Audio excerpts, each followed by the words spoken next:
Good morning, it's PCT day number 113. We started hiking at around 6:30 today. It's our regular time, and our plan is to do 25-ish miles today. It's probably going to be a pretty consistent 25 miles every day from here to the end of the trail, most likely. We shall see. But today we're getting into the Goat Rocks wilderness, and to say I'm excited is a complete understatement. We're gonna get to Knife's Edge today, which I've kind of heard about for a while, and I've always kind of wanted to hike, so I'm super excited. There is an alternate that is also kind of accepted as a part of the PCT, even though it's an alternate. It's for stock, so the horses can't go on Knife's Edge. It's too dangerous for them. So they have a stock route that skips, I believe it's only about a mile, half mile. So it's not long, but yeah, it's kind of accepted. So if we get there and Knife's Edge looks a little too dangerous, we could go around it, but I think we're gonna try and do Knife's Edge.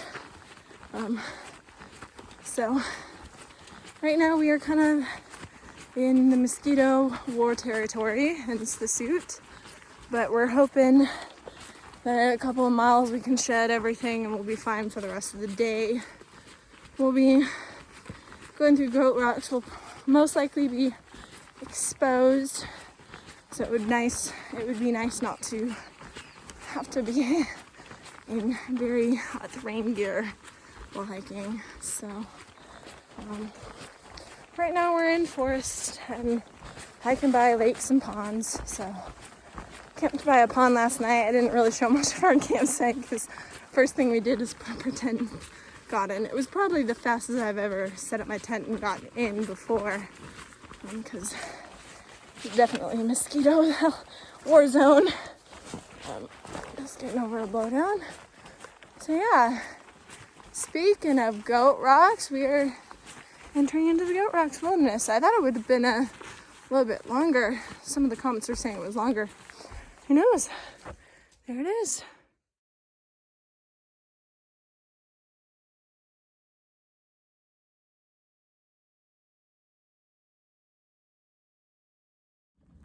Well, I thought I would update you guys on how the day is going. We just stopped and had lunch. It's around noonish, hence lunch. We're over halfway done with today. We only have about 11, close to 12-ish miles left till we reach the campsite we were aiming for. And we are just hiking through gorgeous meadows and fields of wildflowers right now.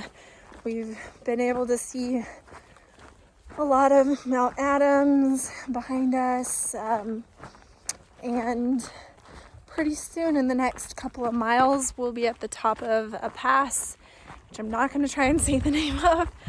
I can't pronounce it. So and then once we're at the top of that pass, apparently we'll be able to see the Goat Rocks that the Goat Rocks wilderness is named after. So we're going to be able to see Knife's Edge soon. That's really, really exciting.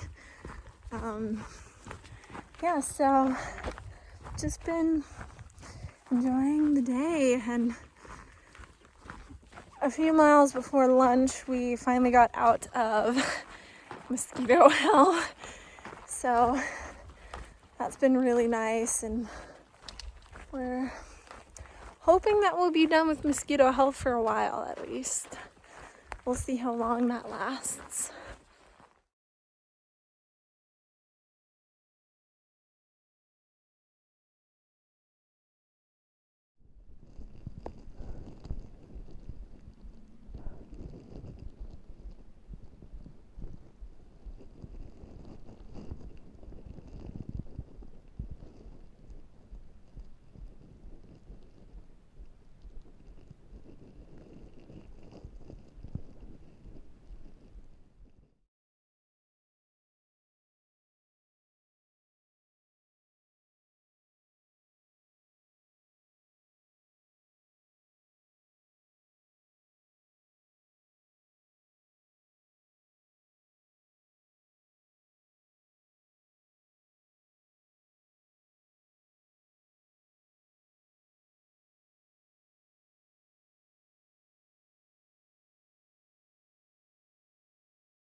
can keep going if you want.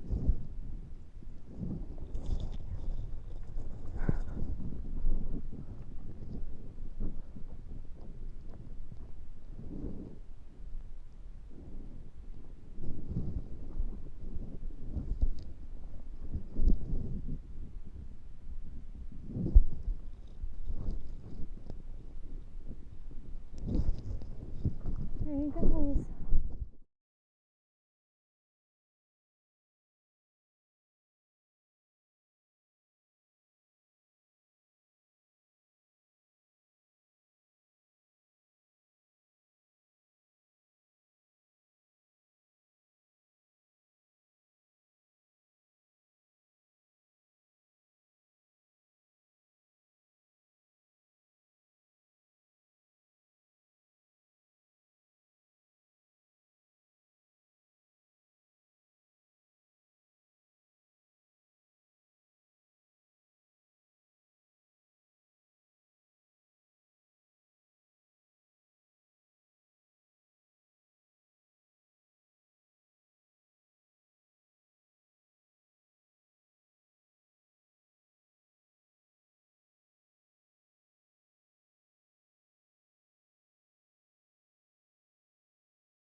Well, this is it. This is the Goat Rocks Knife's Edge. I'm a little nervous, not gonna lie, but super excited. Yeah. What do you think? Let's do it. Let's do it.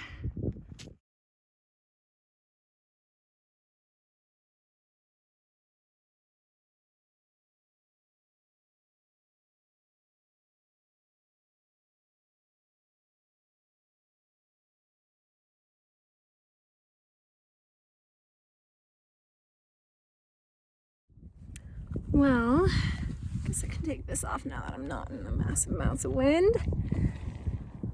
I just did Goat Rocks Knife's Edge. That felt pretty amazing. Something I've heard about for quite a while and have been wanting to do for a long time. So that was definitely a life goal achieved. Foxtail did it with me, and now he's going back to do the stock route as well because he doesn't know which one's the official PCT, and he's determined to do both. Because there's some speculation, because some people say that the stock route is the official PCT, however some people say it's the old official PCT, and now the hiker route that goes over Knife's Edge is now the official PCT. And then some people are like, well, the official PCT is graded for horses throughout the whole thing, so of course it has to be the stock route that's official. So there's a lot of speculation. So Foxtail's doing both, especially because the stock route is the one that is the red line on far out, and so technically the Knife's Edge route is the blue alternate line.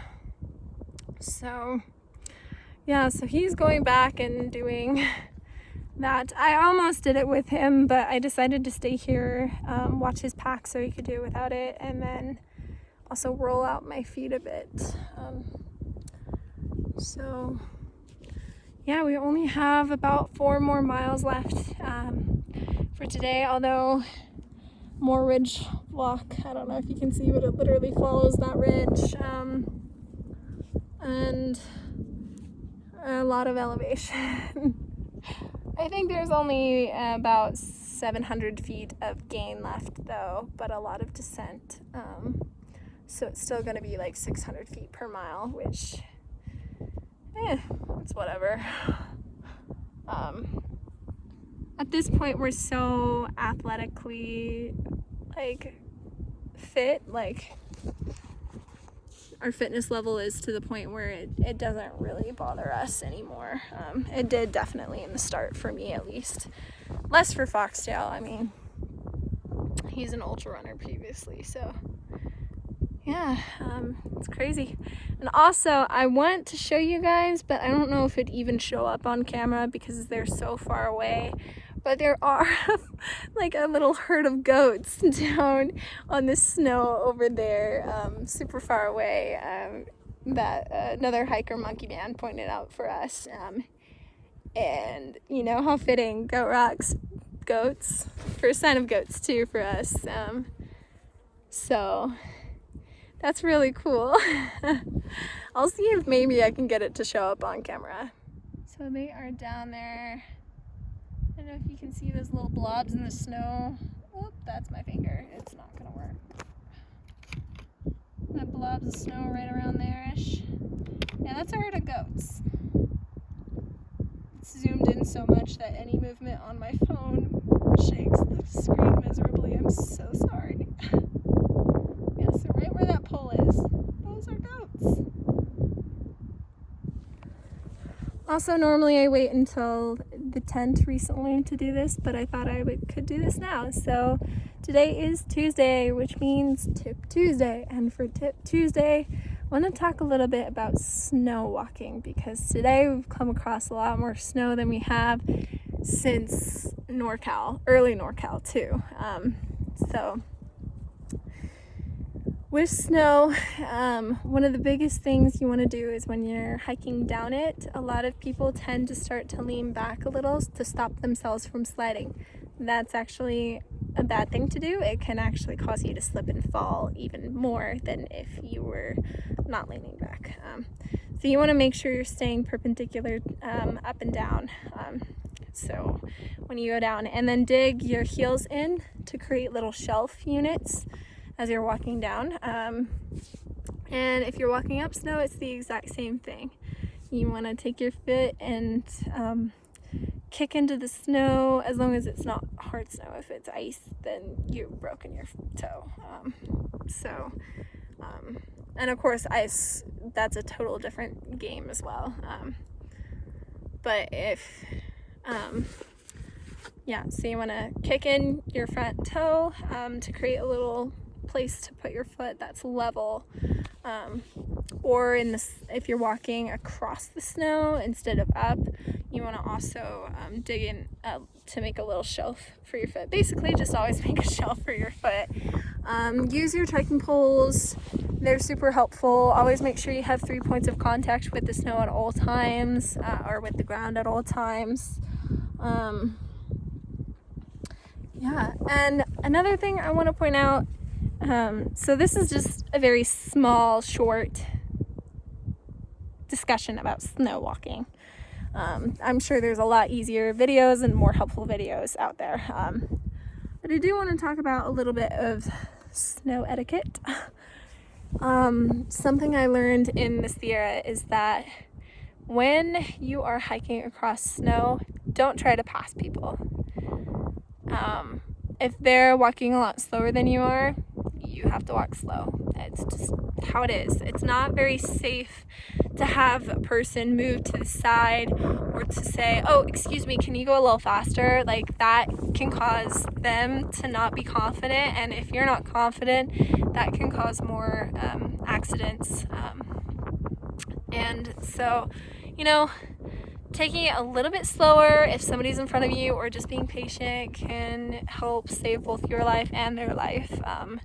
So just be mindful of that. The other thing is, if you see somebody coming one way on the snow and you're trying to go the opposite way, wait for them to finish crossing the snow before you start crossing. That actually just happened to us before we got to the Knife's Edge section of trail.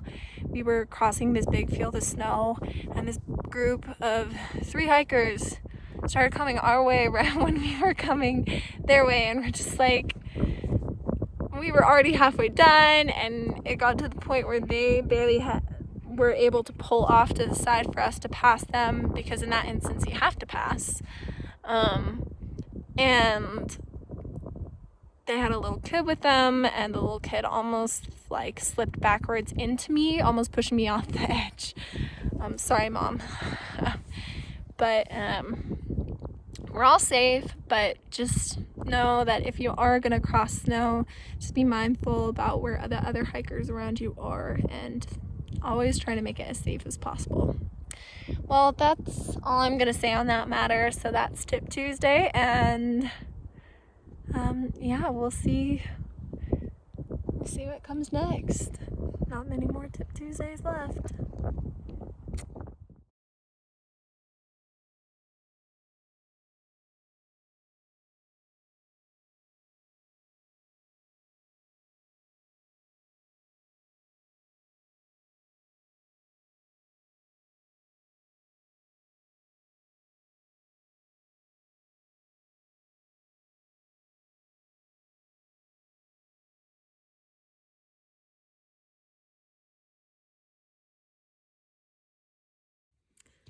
Well, this is 10 Talk for PCT day number 113. I'm at mile 2,282.1, which means a 25.4 mile day for us. Although technically with knife's edge, it adds another 0.4, so almost 26 mile day for us.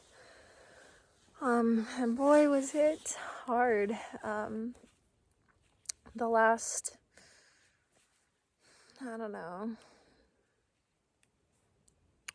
after we got all the way up to knife's edge, basically all the way to here was super technical with just the rocks and just scree, and scree is basically where it's just like tiny little pebbles that barely have anything, so they just kind of slide off the edge. It's often eroded, so there's barely any trail to step on. So it was a very technical day, but gorgeous, stunning views almost all day. So the pretty for today is probably after we finish getting up the pass that we went over, we went down into this little like dip in elevation, and we were down there. There were tons of little waterfalls and streams, and it was meadowy and gorgeous, and it was so gorgeous. It was like another world almost. And then of course getting to do knife's edge, it's kind of been one of my goals for a long time since I first learned about knife's edge to do it. So that was really cool, especially just walking on those ridge lines. We've done that a couple of times where it's like a massive ridge line where you're just like one side is down cliff and one side's cliff, but not for that long of a section. It was really cool and special, especially because we were hiking straight towards Mount Rainier while we were doing it, and it was really just special. The gritty for today is just the difficult terrain. It's really taking a toll on my feet right now. But I was able to stop at the last water source and soak my feet for a while until they went numb, and that helped a lot the last little bit of today. Anyway, that's that. I've already talked about Tip Tuesday, so here is my sketch and my foot picture and my message to the fam. I love you, rock on, and as always, we'll see you on the trails.